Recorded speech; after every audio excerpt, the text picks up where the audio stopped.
Your host, Diana Longrie. Thank you for tuning in. This program is brought to you live from the SCC studios out of White Bear Lake.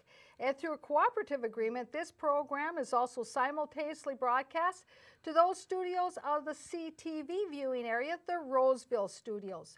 As a result of this cooperative effort, this program reaches out to and serves approximately 28 communities in the Northeast metropolitan area. Now, of course, this is a live broadcast on Wednesday, so we encourage you to call in with any questions or comments that you have for either myself or my guest tonight. And of course, we do rebroadcast this program as well on other various dates and times.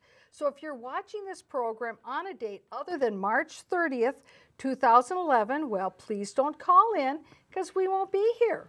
Now, of course, for those of you who watch us on Monday evenings in St. Paul at 8 o'clock, well, welcome to watching our program. And of course, we are a rebroadcast in the St. Paul viewing area. And for those of you who are watching us Thursday evenings at 7 o'clock in the Town Square viewing area down in Invergrove Heights, West St. Paul, South St. Paul, Mendota and Mendota Heights, well, we welcome you to our program as well.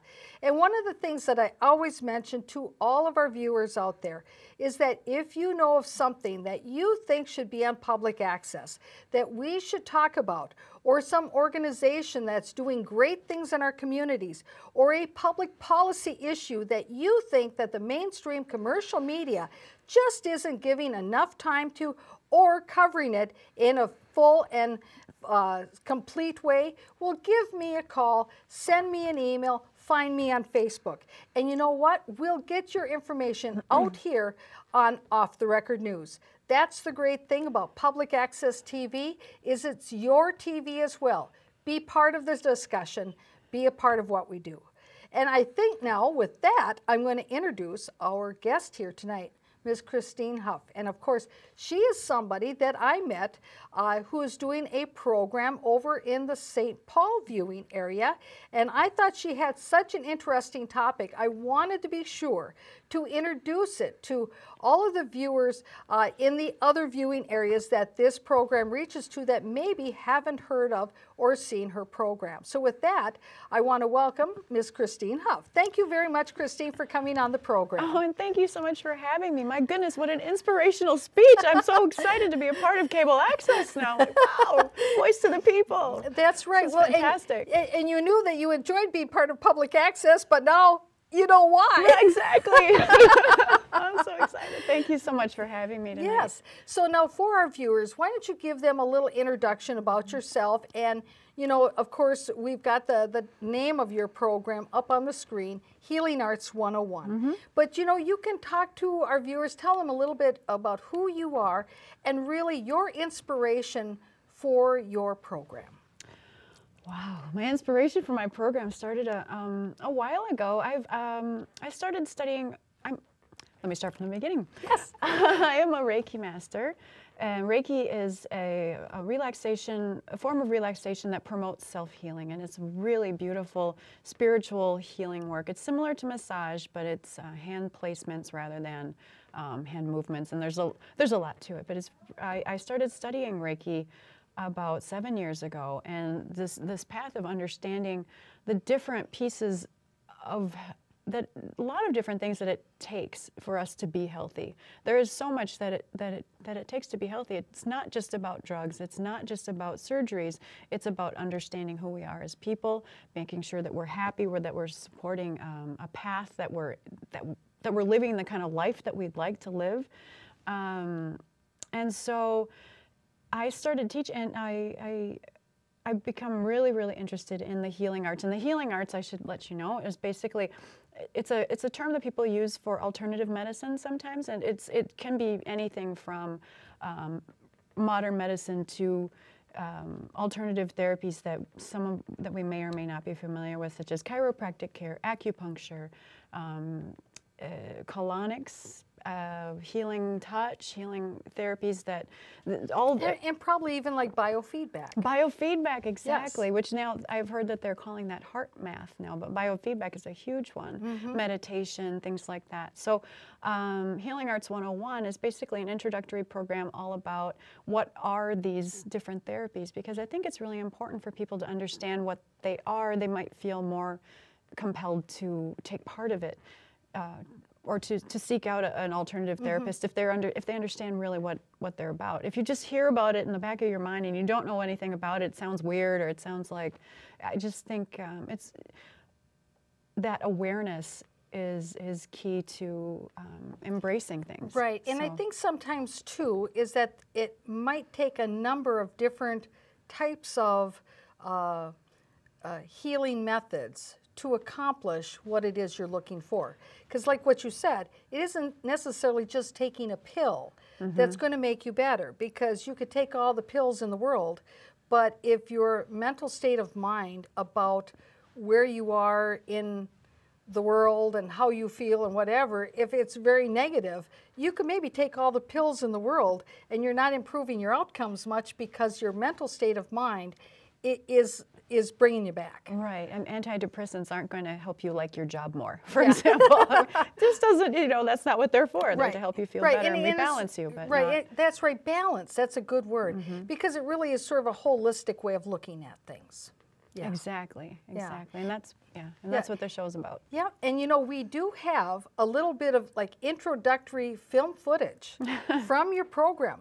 I think this might be a good time to maybe show a little bit of that, so then people will, kind of be intrigued by maybe the various different topics that you do talk about on your program. That'd be great. So, and we do have other, we'll be showing during the course of the show other different segments of your program as well. So anyway, but let's take a look at sort of that first little introductory teaser from your program. Thank you. Let's take a look.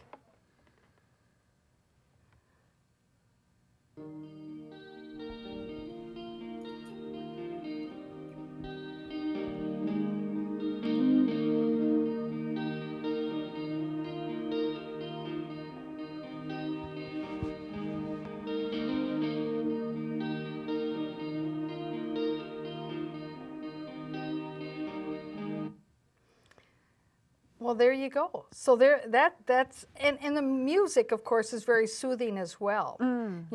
Usually my programs, if we do have music, it's all that really, nanny, yeah, let's get all excited. But you know what? But that's for a different type of program, and I think it sets the stage well, having that nice, calming music like that. Thank you very much. It's my boyfriend's band. Really? I'm sure he'll be happy to hear that. Wow. Yes. Excellent. Excellent.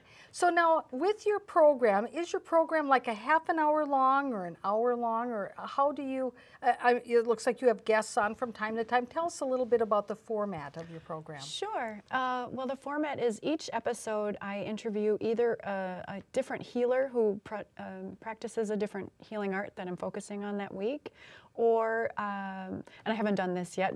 I've only have 2 shows completed at the moment, and I'm working on a 3rd. So the show is sort of, it's very dynamic, and I don't know where it's going to end up. But anyway, some of the ideas that I want to cover are not only the modalities themselves, or the different, and by modality I mean the different practices, so like acupuncture, shamanism, naturopathy, and things like that. So either I focus on a topic like that, or I will take people on site to a healing center where they do lots of different things, so that I can talk about different, because there are so many different magnificent, we are so lucky to live in Minnesota and to live in the Twin Cities area. There are so many opportunities for alternative medicine around here, and people who have been doing it a long time and are very good at what they do, not just the people who are just stepping out and learning, which is an amazing place to be too, but people who have been doing it for years and years and years. So we're really lucky. We have a wealth of resources around here. And before the program started, you and we were talking a little bit about the fact of a person being self-aware of their own self and their own health, and that really can be part of the solution, that if they're having some some health issues, of being just aware of what's going on yourself. And I can see where, especially if a person is, you know, exploring some of these other alternative health care methods, that might help them to become in better touch with themselves, so that way when they do go into a physician's office, that they can actually give a better description of really what's going on. And so I could see where this would actually really go hand in hand, because I think many times people have really really gotten out of touch with understanding how to listen to their own body, so to speak. And in some ways, I think if you go to some of these other relaxation methods, maybe it puts you back in touch with understanding yourself. So then when you do go into the doctor's office, you can more clearly tell them what really is going on, because they really depend upon what you're telling them about what is happening, what you observe, because you're not there to observe it. Right, exactly, and that's such an important point. And one of the time that we need in order to understand that is quiet, stress-free time. Maybe those moments of meditation, or those moments of, you know, just paying attention to what we're doing when everything is sort of stopped moving. And we don't have a lot of that kind of time in our society. We're not designed to allow ourselves to do that, and it's just so important to being able to get exactly like you were saying, connect with who we are, those little tiny aches and pains that we might not notice because we're too busy pretending they're not there, because we need to just get on with our day. Right. And one of the second episode I did on naturopathy with Helen Healy, she did a really great explanation. She said you can't gag the pain. You have to understand why the body is screaming. And she said that we are not, part of what she does as a naturopath is try to help people understand what those little signals are, what they mean, and encourage people to listen to themselves. And she does a really good job of listening too, hearing between the lines, you know, what is it that's really bothering a person, because there's more than just a physical issue. Usually it's not just that you're eating wrong, it's what in your life is leading you to eat the foods that are unhealthy for you? Are you too busy that you don't have time to cook something? Or is it that you don't, you know, just there's just a million different things that could be going wrong. Exactly. You know, and I think back, you know, to my childhood, and see, because I have rheumatoid arthritis, and I've had it since 6th grade.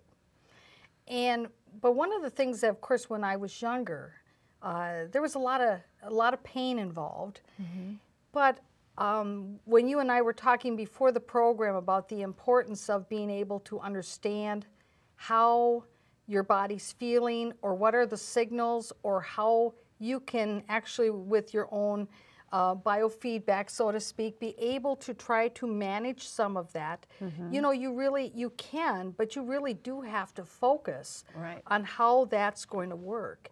And I didn't realize it when I was younger, but there were certain things that just as a kid that I just instinctively did that I found helped me, and I didn't really think about what it meant, but as a kid I just discovered that these were things that helped me, so I just did them.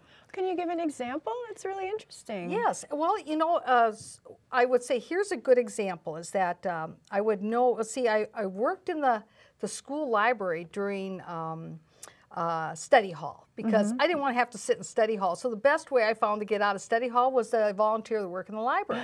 Well, the library, though, of course, was on the 5th floor, and you had to walk up the steps. And so walking up all these steps, or walking down all these steps, was a big issue for me. Okay. But I knew exactly how many steps there were, because I would count them either when I was going up or going down, and I would focus on the numbers rather than focus on the steps. And I knew that by focusing on the numbers, by the time I was to the end of the numbers, I was at the end of the steps. That is amazing. Now, isn't That's your own biofeedback at work right there. Exactly. Holy and you know, smokes. and so you you don't realize sometimes that you fall into those things, but you do by accident. And then years later you read about this stuff and you go, oh, I know about that. Isn't that the funniest little thing, you know? Yeah, that's absolutely fascinating, and that's something that's really important too to understand is our body. We're designed to be healthy. We have all these things sort of built in, so it's not that we have to. Sometimes it is about retraining and teaching ourselves to be healthy, but a lot of times it's about uncovering those secrets that we already know, and allowing them to come forth rather than just having to completely restructure it. It's not about doing something we don't want to do. It's about allowing ourselves to go on this path of health where we belong. Yes. Because we all deserve to be healthy, and that's our natural state of our beings is to be healthy. Yeah, it's so much work not to be healthy. It's just it takes its toll in so many different ways. Exactly. So well, now I understand we have a caller on the line. You're kidding? Yes. So let's take our caller. And caller, thank you for calling in. Welcome to the discussion this evening. Mayor Longrie, fascinating show. The question I have for your guest is what kind of training do the energy spiritual healers need to go through, and how does one actually contact someone who does that? What do they charge? And is there any studies like that? This kind of is this kind of like biofeedback? What kind of studies show that it actually works? Is this more of just a spiritual thing, or does it actually have emotional, physical results? Thank you. Great question. Yeah, good questions. And we probably on the program here, because it's public access, can't be talking about prices. Oh, okay. But, certainly I think all the other questions are fair game. Okay. So go ahead. Great. Well, and I'll address the first question first, which was about training. And it really does depend on the practice that people are following. For example, Healing Touch is it's a very rigorous training program. Healing Touch, Reiki, Amane, Frequencies of Brilliance, craniosacral therapy are various forms of energy healing paths that people can travel down. And Healing Touch is the one that I have found. It's almost like a master's program in healing. So you really yes, it's a rigorous practices up to level. Level 5 is a Healing Touch practitioner, and so you can go up to level 4 and not have done a ton of work. But once you hit that level 5, in order to become a Healing Touch practitioner, you have to go down you have to read a lot of books. You have to really do a lot of research. You have to just basically understand a lot about yourself too, and it's a path of awareness of your own health and healing process. And it is not just about the physical, it is about emotional health, it's about mental health, it's about spiritual health. And I'd say that is true for all of the holistic modalities, all of the alternative medicine modalities that we talk about. It's really encompassing all 4 bodies that we have. And because every human, of course, is of a different nature, different personality, I would imagine you'd have to be pretty flexible and accommodating in how you view what the person needs too, because it isn't just one format that you would follow, one cookie cutter for each person, that would fit all. And it's interesting about energy healing. Some people take one class and they feel, because it does come from a soul level, and whether you have that gift and you really want to go forth. Some people just take one class and they feel ready to move on and actually see clients. Other people, like me, I felt like I needed a lot of study because to awake that intuition and things like that. If you're going to be interested in choosing an energy healer, there's a great resource in the Twin Cities. It's called the Edge magazine, and it's a free magazine. You find it in all sorts of different places. You could find it in a co-op natural food store, and just other coffee shops and things like that around the Twin Cities area. And they have a great directory of people. That's one place you can start. You could just do just a Google search for Reiki or energy healing or something like that if you're interested. And then, what I did when I was studying energy healing in the Twin Cities, I just called everybody on the list in the Edge magazine, and I just talked to them. And I thought, I just heard their voice, listened to how they asked me questions, and the people that I was comfortable with, those are the people that I sort of took a next step with.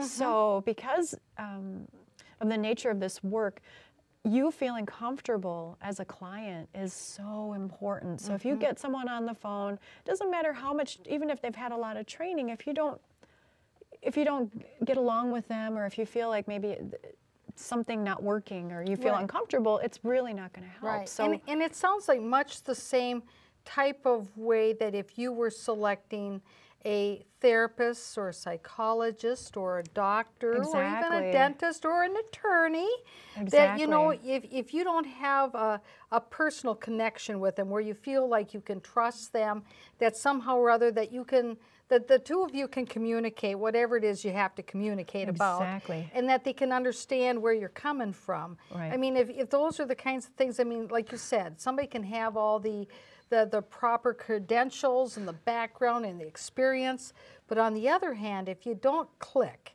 you know, it's not, if you don't trust them. Yeah, that's right. It's just not going to be as successful as even if you were to look and find somebody who was a better fit. Right, exactly. And healing really can't happen without trust. You know, especially this kind of alternative, you're really making yourself vulnerable. You're in a situation where, you know, our emotional health is so fragile.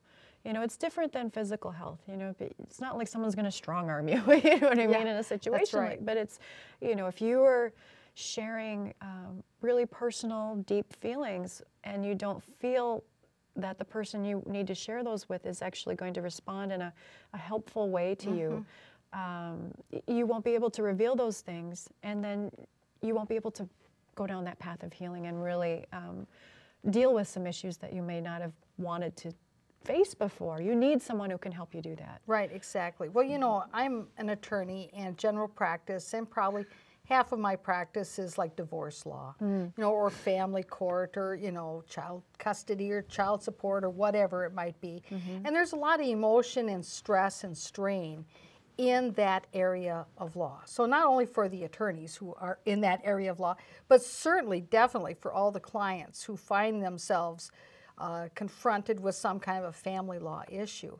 And that does have an impact on their health. That kind of stress, that kind of just the anxiety, the not knowing what's going to happen next, the feeling of loss on so many different levels, that it really can have a huge impact on how they're feeling. And it's not something you can just take a pill for. Right. You know, you can't say, go to the doctor and say, I want one of those pills that's going to make me feel better for my divorce. It's just not going to happen. Right. And yet, those kinds of situations you're going through can certainly have medical consequences on you as well. And to go through a process like alternative medicine, or talking, even psychotherapy, or going to a healer, whatever it is that calls to you is something that you need to listen to as well.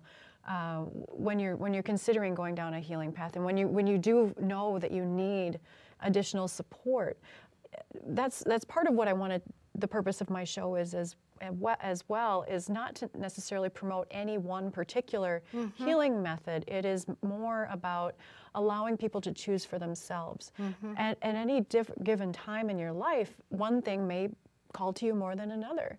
I did, you know, even though I've been on this path and I've been open to all sorts of different alternative modalities for a long time, I wasn't interested in going to a chiropractor until I was 5 years into that process.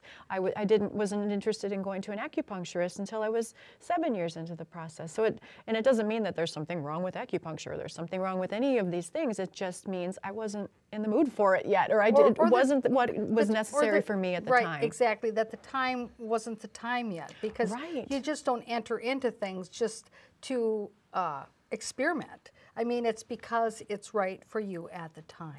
Yeah, and I guess I would say too, if you don't feel a call for something, because sometimes we get into a state where we are maybe quite depressed, or we just know we need something, but we don't know what it is. You know, at those times, we've sort of subdued, our intuition might not be what we can listen to then, because it's so subdued and we can't really feel anything, because there's something there's a reason that our bodies are preventing us from feeling, because there's something really gravely not going right in our system. Right. So at those points, I would just throw a dartboard at something, and just, if you're interested in alternative medicine, but you're not sure which path to go down, just go, pick one. Don't worry about if your intuition is, I guess I say this because at different points when I've been studying energy work, they say, oh, just let your intuition tell you what to do. And I'm like, I can't feel anything. It's not helping me. Well, I can't listen. So it's important to have other options too. Right, and that's the thing too about intuition, is that you have to say that you trust your intuition, right, or that you give your intuition credit for actually being a guiding force in your life. And I think right, a lot of people have come to feel, either because they've been told this all their life or whatever, that intuition is just hogwash. Exactly. It's not something you can really depend on. Right. There's something else that you should be looking at rather than intuition. And yet there are times where your intuition does lead you in the right direction. Right, and they need to work in combination with each other. You need to think with your mind and logically and understand what's happening, and maybe study the different modalities just to make sure that maybe the pricing is something that works for you. Just understanding what you're getting into, and then after that, consult your intuition. So you need both. It's not just one or the other. Right. And the more you understand, the more logical. Or I don't like saying logical, I guess, so much, but just more information that you gather, the better your intuition works, because it has more to work with. And then you're more informed. And I think that is a good point that, I think that our viewing audience can take away from this, is that, it's really not just one thing. That you need to have good information so you can make informed decisions about what type of healing method or methods are best for you. And it may be in combination with your physician and what you're doing there, together with maybe a therapist, together with something else. Right. And that really, again, it's a holistic thing for an individual based on your individual needs. And I'm so glad that you mentioned that about, in combination with what's going on in your medical practice or with your psychotherapist, because these practices, there's a movement now. It's called CAM, complementary and alternative medicine, a lot of these different practices that I talk about. But there's a movement to call it complementary and integrative medicine, because exactly what you're saying. It's not about, it doesn't have to be an alternative. It doesn't have to be something you're doing aside from Western medicine. It needs to, they all need to work together. Right, exactly. Now I understand that we have another caller on the line. Okay. So let's take our caller. Caller, thank you for waiting. Questions or comments this evening for us? Go ahead. Well, this is going to be a comment, Diana and Christine. Okay. I have an alternative for you, too. Okay. And it's called hypnosis. Oh, yeah. Hypnosis, you can be a doctor giving it to you, and you can also learn self-hypnosis, which you can use often. And it can be used for many different things, and it really does give good results. I'm just going to hang up and listen to you. Okay. Thank you. Thank you. Well, thank you very much. Yeah, hypnosis. So that's one we didn't mention, but that... You're right. Yeah, thank you. Thank you for bringing it up. And it's a big one. They have done, they're also, hypnosis, and you don't hear the word hypnosis as much as you used to. We're also hearing the term guided imagery. And if you're familiar with what guided imagery is, it's something people are using in order to overcome grave illnesses even. And it's a way that you can train your brain to teach your body what to do. So, for example, if something that you need in order to get over cancer, for example, is a higher white blood cell count, you can come up with a particular kind of guided imagery that has you imagining white blood cells flowing through you and just becoming a bigger part of who you are. And there's lots of different ways that people do that. I actually came up with a script for a guided imagery client who had a certain kind of cancer and what she needed. She has and these images are very, very personal. They can be very different based on who what, you know, just as every person is different, these images are very different and very personal. So, for example, the image that she came up with was, and she's a big horse person, she loves horses. And so she imagined herself riding, you know, riding through her body, basically, down these paths, and scooping up the cells that she didn't need in a bucket and throwing them up in the air and having them dissipate into the energy field where they couldn't do any harm anymore. I mean, that was one really beautiful image that she came up with. Other people, they want to come up with an image where it's like they're hunting down the bad cells in their systems, and other people, you know, they just need to imagine it's just really interesting. But it goes back to kind of something that we said at the beginning of the program, is that that's part of your mental attitude. See, because again, if you were on some kind of medication for whatever the disease was, but you got a poor attitude, oh, I will never get through this, you know, oh, this is terrible, woe is me, you're probably going to have less of a chance of a positive outcome than somebody who, like you were describing, you know, they're going through what they got to go through, but then they also are combining it with this mental imagery to try to give themselves that biofeedback, to try to increase their white blood cells or whatever it is, you know, because there's probably more powerfulness to that in a positive sense than the person who says, woe is me, you know, why'd this have to happen to me? You know, that kind of an attitude. And I think, again, it goes back to this issue of it's a combination of things, and it's very holistic, and it's individualized. And the only way that you're going to know really what's going to really kind of maybe work for you is if you listen to yourself. Because nobody's going to be able to look at you, look you in the eye and say, hey, this is what's going to work for you. Exactly. Someone can have some ideas. Exactly. Someone can have some ideas for you. But if none of them resonate, you know, this is not going to get anywhere. That's exactly right. And, you know, gosh, there's so many things to say. I did want to, the earlier caller, he asked a question about if there were any studies done, and if energy healing actually does help. Or have there been any studies done about it? And I just wanted to say that I used to volunteer at Woodwinds Hospital, and they have Healing Touch volunteers, and I believe Reiki as well now too.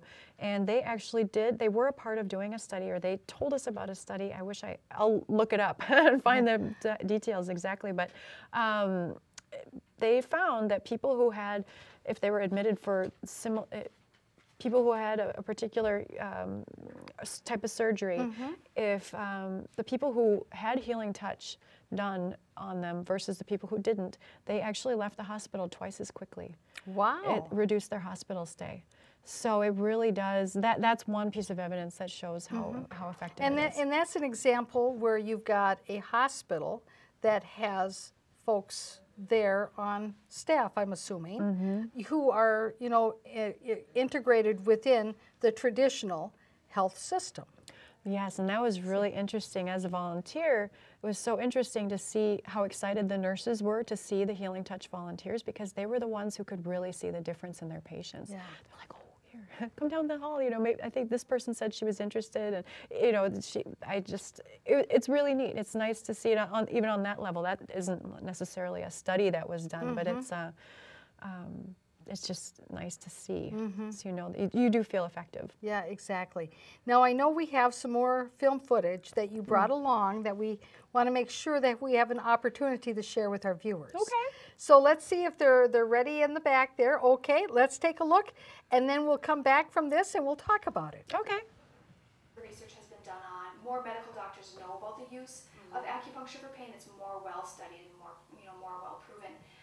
So whether that's back pain or neck pain or headaches or whatever, knee pain, all of those things. Also menstrual and women's issues. So if women are having PMS, they're going through menopause and having trouble, if they're struggling with infertility, any of those issues can be resolved quite effectively with acupuncture and herbal medicine. And then also emotional issues. So if people are struggling with depression or anxiety or bipolar issues, addiction even, acupuncture can be very helpful for breaking the cycles of addiction and helping to either uplift the spirit or calm the spirit or whatever somebody might need. Wow, and a moment ago you said something about, there are a lot of things that acupuncture can do that the medical community, traditional Western medicine, can't do. What are some of those things? Well, for instance, if you're having back pain or shoulder pain of some kind, the tools that your doctor has tends to be either drugs or surgery. So if somebody wants to fix their upper back because they're having a lot of tension, well, their doctor isn't going to be able to help them. They're going to say, here, take this drug, or we'll give you a cortisone injection, but it's not really going to fix the problem. And so they're really limited in their tools, so they don't really know what else they can do to help. And also, like with digestive issues, since that's one of my areas of specialty, there really aren't a lot of medications that are really effective for digestive issues. Oh, okay. I mean, actually the most commonly prescribed drugs are acid blockers, are things like Prilosec and Prevacid. But those are really they're decreasing the amount of acid in your stomach, but they're not really fixing the underlying problem. And with acid blockers, like they were really only meant to be taken for about 6 months. So they were really meant to be taken for a short amount of time to give your stomach a little bit of a rest. And then you go off of them and give your body a chance to bounce back. But a lot of people are taking.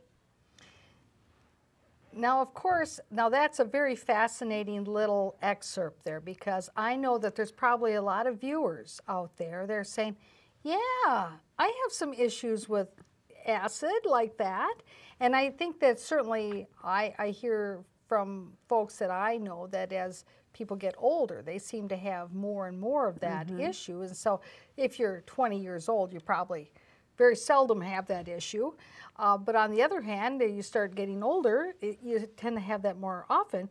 And I bet you folks out there aren't even thinking, oh, gee whiz, rather than going and getting my Tums, Right. that maybe it's really something that's a little bit more of a long-term thing, that I should be looking into some other alternative to solving the problem on a more permanent basis. Right. It's so interesting that you're saying that, because that is something that we all get in our mind. Oh, I've got this pain. I should just take a painkiller for it. I've got this situation. I just need to kind of drown it out, rather than getting to the underlying problem and understanding what it is that's causing the reflux, for example. And that is part of the path to health, is understanding, moving to the other side of that equation, is, instead of just blocking it, what is the problem? Understanding that. So that, and that is something that acupuncture can help with, and a lot of the different therapies can help with in different ways. Right, and I think with acupuncture, for instance, that's, of course, over the years is becoming more and more accepted by many people as something that, well, it's not like, well, that's just a bunch of quack medicine. Because I do think that sometimes when you're talking about some of the healing arts, that there are times when folks go, well, that's just a bunch of quack stuff. But it's not that we're saying that it's something that you use exclusively. Again, what you were talking about is that integrating it into many different healthcare modes, depending upon what the issue is and what you need, because it's different from one person to the next to the next. Right. And you could never just say it's only one way for everybody. Right.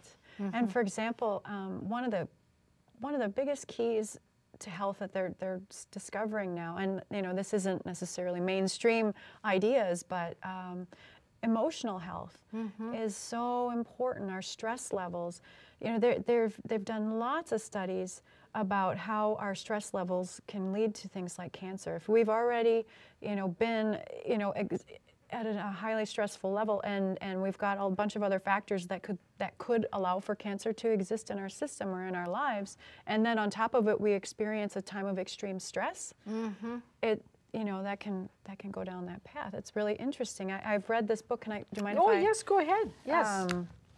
When the Body Says No. Can we see this? Yeah, there you go. By Gabor Mate, and he's an MD in Canada, and he's written this amazing book about all the different reasons, all the different emotional challenges that people face and how they express themselves physically.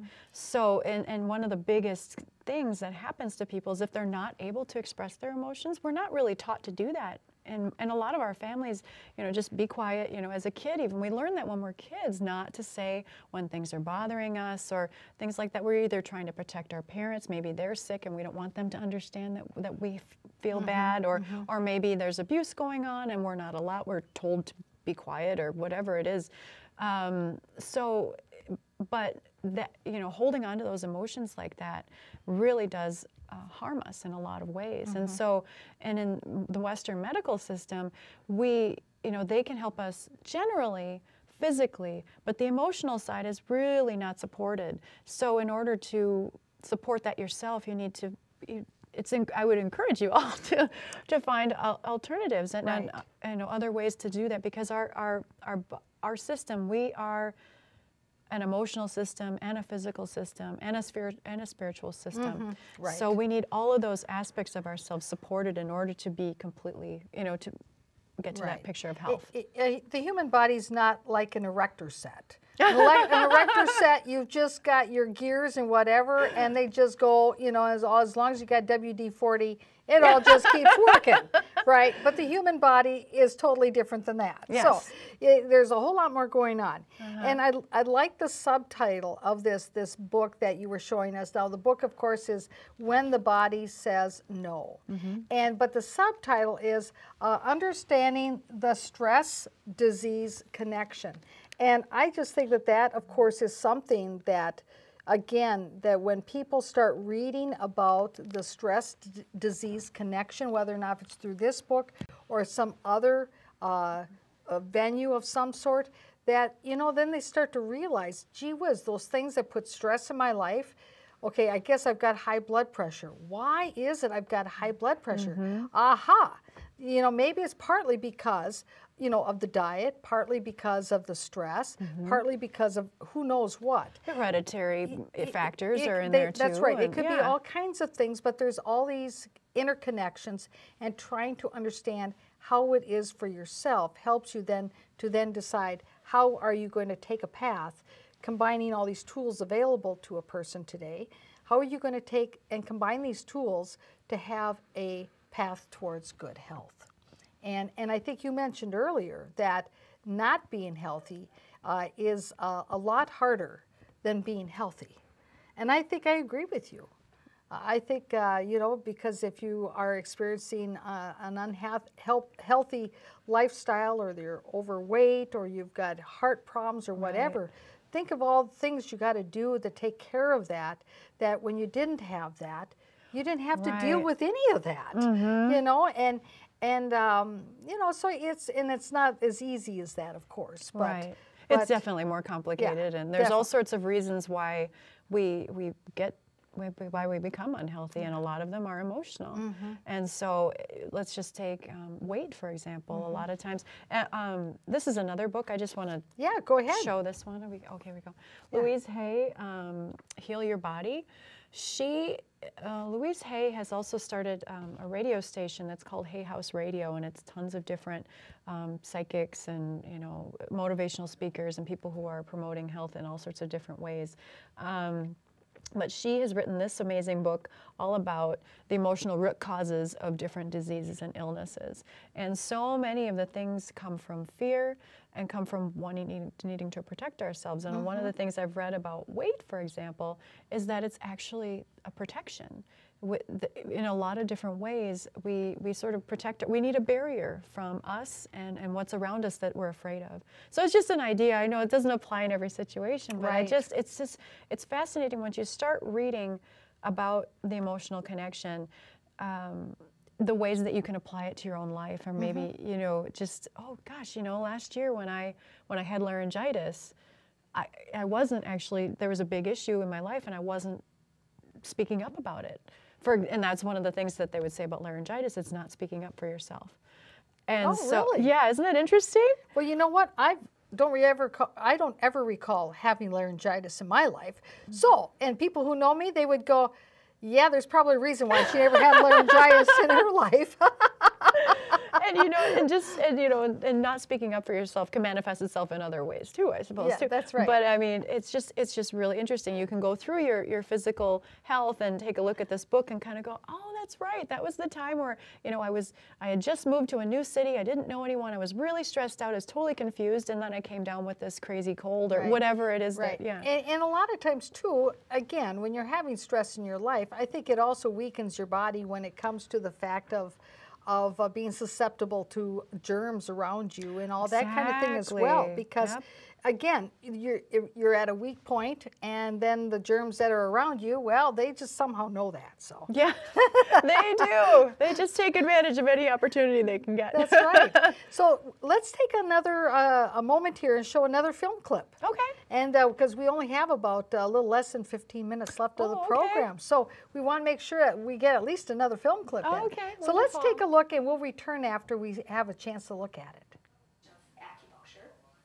Oh. Generally, There we go. when we do acupuncture, we'll select different points in the body that will help to balance out a person's condition. And then we leave the needles in for about 20 minutes and allow them to kind of do their work, and then we'll come take them out, and then we'll be done for the day. Great. And so from the first session, do people generally get an acupuncture treatment that day, or is that first session all about intake and then? That varies by practitioner. Most practitioners, you will get acupuncture at first treatment, right? Which I think is important, because then people.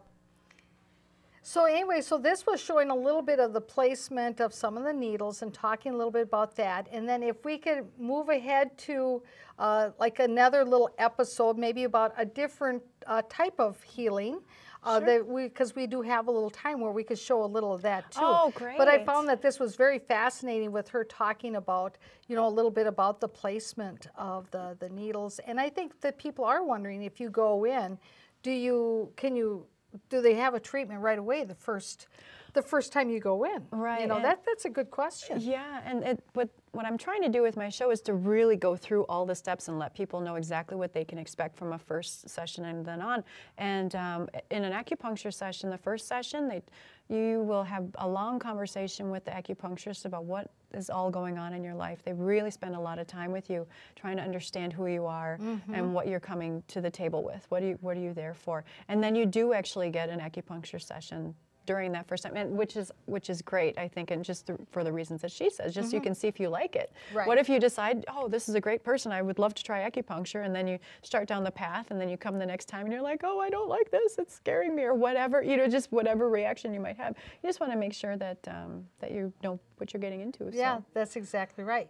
Well, let's see if they're ready for the next clip of another different type of healing method. It looks like we're getting the thumbs up. So, let's take a look at what this is, and then we'll come back and we'll talk about that. Okay. Oh, We might use moxibustion, which is, moxibustion breaks down as burning moxa, which is where you take dried mugwort and you'll use that to warm up specific acupuncture points or specific parts of the body if somebody's experiencing cold or has cold lodged somewhere. We might do some ear acupuncture, some ear seeds. So we might send somebody home with seeds taped to their ear, magnets taped to their ear that they can stimulate on their own once they're home. We might also do some electroacupuncture, which is where we apply electrical stimulation to the needles. And that's not something that I use a lot of, but occasionally we'll use that if somebody has a really deep-seated issue that doesn't respond well to acupuncture right away. And then we might also use a little bit of Tuina massage, which is a very great form of massage. It's a precursor to shiatsu. Oh, okay. And then as part of that, we'll also talk about food therapy. That's an important part of my practice. And then also herbal medicine. I might prescribe herbs that somebody can use to basically to help them bring their body back to balance faster. So I find that when people use herbal medicine, that they're able to treat themselves every day, a couple times a day. And so they heal faster, and it's much more efficient and much more cost effective. And so I'll use that with a lot of my patients. So how do when she was talking a little bit about the ear seeds and a type of acupuncture with your ears and stuff, it brought to my mind something that I hadn't remembered for a long time. I have to share with you and with the audience, because it's the funniest little story you ever heard. Is that a number of years back, my two sons and we went to China. Oh, wow. And we've been to China several times, but this was the first time we went to China. And we were going to this show, this evening show, where they were going to have dancers and acrobats and all this stuff and whatever.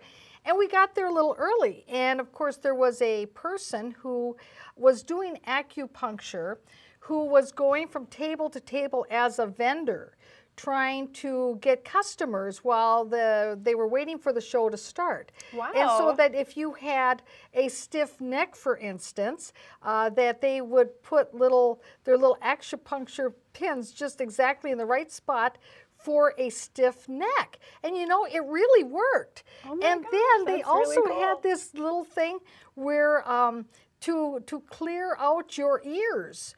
And they did something by sticking it in your ears and twirling like this, and it really worked. And at the time, my youngest son was, 8 years old.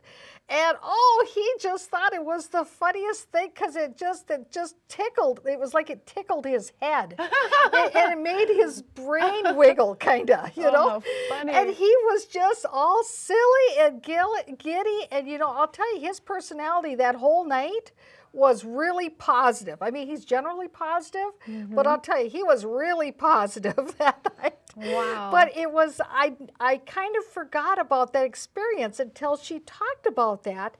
And there is indeed something about it. I don't know what it was that this gentleman did. I know we just, you know, paid him some yuan and he did what he did.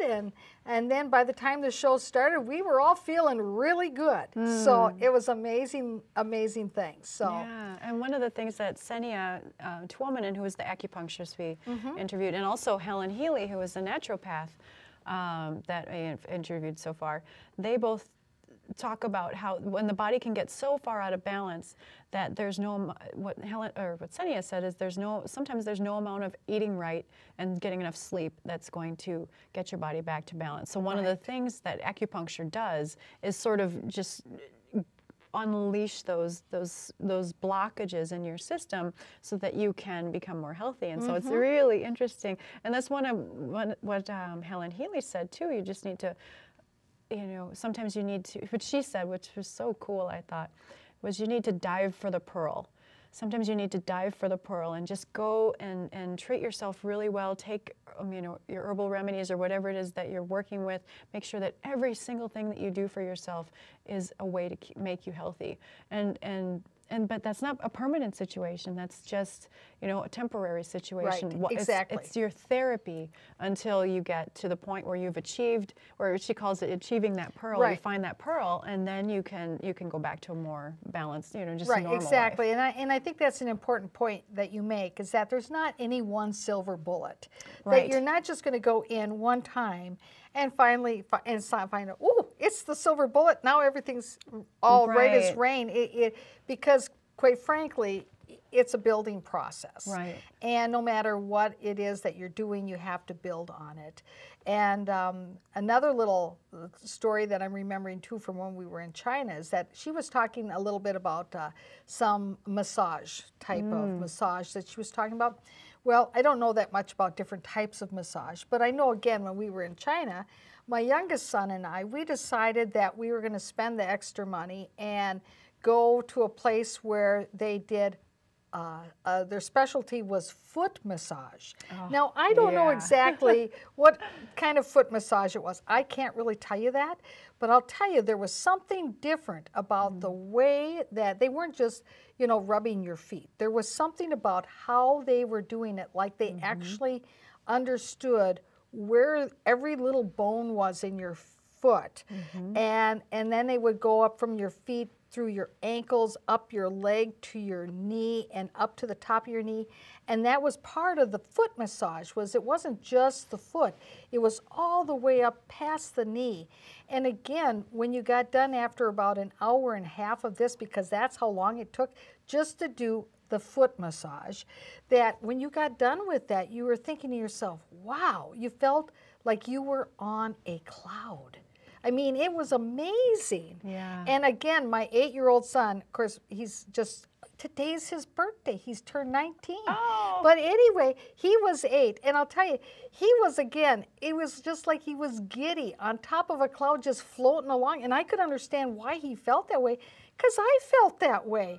You know, and this was one of those kind of trips where you do a lot of walking and hiking and stuff and thinking, oh my God, my feet hurt like heck. You know, but I'll tell you, after that, they were wonderful, you know, for that, you know, period of time. Yeah, and they say in Chinese medicine there is a point in your foot, your entire body, your entire organ system is represented in all over your foot. So you can massage, you know, your spleen and your liver and all the different parts of your body by massaging people's feet. And yet there is a certain way that you can do it so that you're promoting the flow of how your system goes. It's the same with your ears. That's why the ear acupuncture is so important. Your entire body is represented on your ears as well.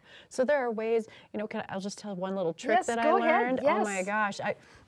I have had a lot of problems sleeping in my life, and one of the things, and I tried this, I just kind of made it up thinking I'll just see if it works. I started massaging my ears for like 20 minutes a day before I would go to bed, thinking I know that there's something that keeps waking me up in the middle of the night, and maybe it's one of my organ systems that's not functioning right, because that's one of the theories in Chinese medicine as well, is that each organ system has a certain time of day that it works. I kept waking up every day at like 4 a.m. and I was like, couldn't fall back asleep. So I started massaging my ears, you know, all around, all through and all the inside and everything for about 20 minutes a day, and I can't even tell you, I slept through the night for the first time, you know, and I did it the first night and I thought, well, you know, maybe it was it's just a fluke. Right. But 3 days in a row, 5 days in a row, I was totally amazed. So anyway, any of you out there who have sleeping issues, just give it a shot. Maybe it's not the right thing for you, but I couldn't believe it. But it's because who knows what I was getting triggered, but it was really massaging my whole system. Yeah, exactly. Excellent. Now, we only have about 5 minutes left of the program, but I understand we have another caller on the line. Oh, great. So let's see if we can get the caller in real quick, because we want to get to your question, and then unfortunately we'll have to sign off. So caller, thank you for calling in. A question or comment this evening?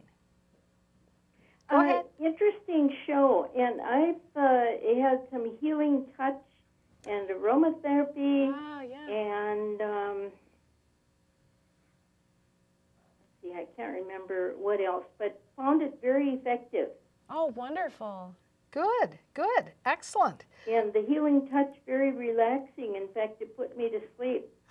I know, it's totally amazing. Healing touch, and that's one of the biggest benefits, I think, of this kind of healing therapy, is that it does promote relaxation. Right. And our bodies can't heal unless we're in a relaxed state. That is the only state that our bodies can heal, is if we're relaxed. And the surprising thing is, in healing touch, the therapist never touches the patient.